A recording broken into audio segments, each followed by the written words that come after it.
Hello, boys and girls. Um, for the next couple days, I am going to be making some videos for us to go over our last TE21 benchmark testing that we took before Christmas break. Now, next week, we will be taking our language arts and our math benchmark again. These will have different passages and questions than the last one, but we're just going to talk about some strategies that we should be using to answer the questions on this test. Now, the first thing that we should be working on is our stamina. And that is how long we can stay focused and pay attention and read. That is why it is important for us to spend time reading when we're at home. That's why it's important for us to spend time focusing on our math facts, working on reflex math, working on RAS Kids. All of these things will increase our stamina in reading and in math. So we need to make sure that we're practicing these skills regularly so that we can work harder and longer and pay attention longer. Now, we're going to talk about some of the questions. We're going to take a look at how some of the questions are set up and when we have learned how to answer these questions. We're also going to talk about the passages. Today, we're just going to talk about the fiction passages. Tomorrow, we will look at our nonfiction passages. So, our first passage from our last benchmark was called Let It Out. I'm going to read the passage to you guys. Bria heard the car in the driveway. Her heart was pounding and her hands felt wet. Dad was home from work. Suddenly, she heard the keys jingle. The doorknob started to twist. So did Bria's stomach. The door opened. Dad stepped in. Hi, Bria, said Dad. How are you doing? Good, Bria said, unsure of herself.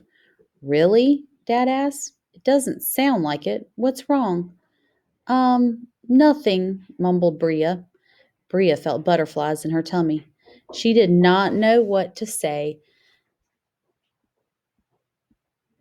She did not want Dad to be upset. She started to bite her nails. Bria, you know you can tell me anything, right? Dad said. I want to help you. She knew he was right. She knew she would feel better as soon as she told him. Bria decided to let it out. I got in trouble at school today, she sobbed. Tears rolled down her face.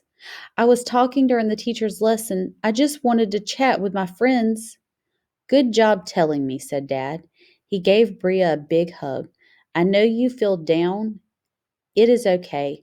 We all make mistakes. I know it is fun to talk to your friends.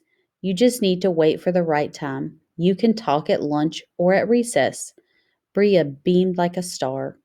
She looked up at Dad and smiled. He was not mad. He made her feel better. She was glad that she told him about the problem. Thanks for your help, Dad, Bria said. I will do better, I promise. Great, said Dad with a smile. Now let's have some dinner and maybe a little ice cream. Okay, so let's take a look at our questions. Notice we have an illustration that goes with our passage. Let's take a look at the question. So first of all, I want you to notice whenever you see the word passage, it's referring to the one that you just read that was before the question. So we're going to be, all of these questions that we're looking at first, all the way until through number 6 are for this passage, Let It Out. Now, what is the theme of the passage? So we're looking at theme. We've talked about theme before. Theme is the lesson that we learn from the story. So it is mostly what the story is about. What did we learn from that? What was the big lesson?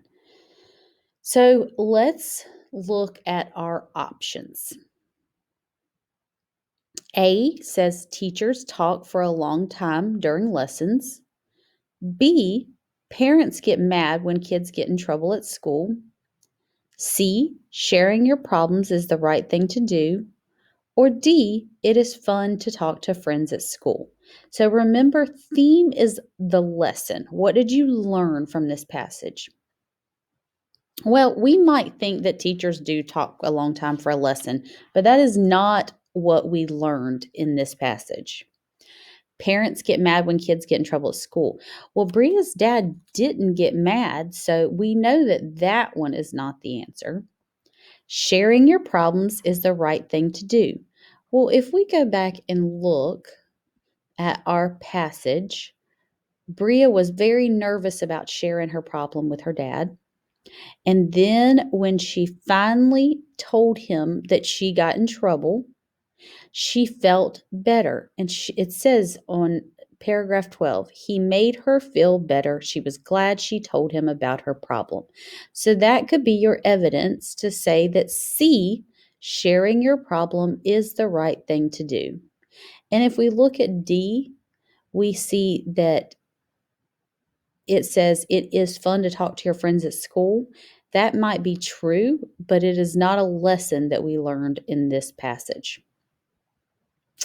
All right, on number 2, most of you guys did a great job answering this one. This one just goes back to finding your evidence in your text. All you have to do is go back and read and find your evidence. Where was Dad before he came home? Well, let's go back to the passage. Remember, it's always a good idea to go back to the passage to check your evidence.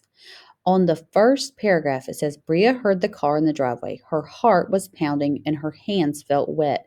Dad was home from work. So look at our options. We have park, school, store, or work.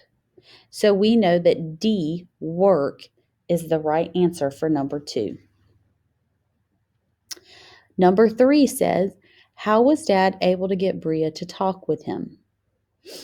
Okay, so we can go and look at paragraph 8. It says, Bria, you know you can tell me anything, right? Dad said, I want to help you. So let's look at our options. Option A says he told Bria that he would buy her ice cream. B says he told Bria that he would cook her favorite dinner. C said he told Bria that he would help her out. And D says he told Bria that he would call her teacher. Well, so let's talk about eliminating answers. These are answers that we know are not right. So if you've read the passage, you know that it doesn't say anything about him cooking her favorite dinner, and it doesn't say anything about him calling her teacher. So we know that we can eliminate or get rid of B and D first. Well, now we've got to decide between A and C. Now, it does talk about them eating ice cream, but that is not till the very end of the passage after she feels better about sharing her problem. But on paragraph 8, Dad says, I want to help you. And C says he told Bria that he would help her out.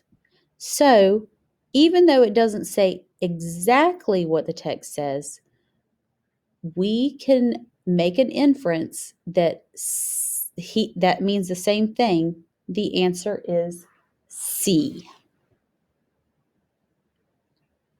All right, let's look at number 4.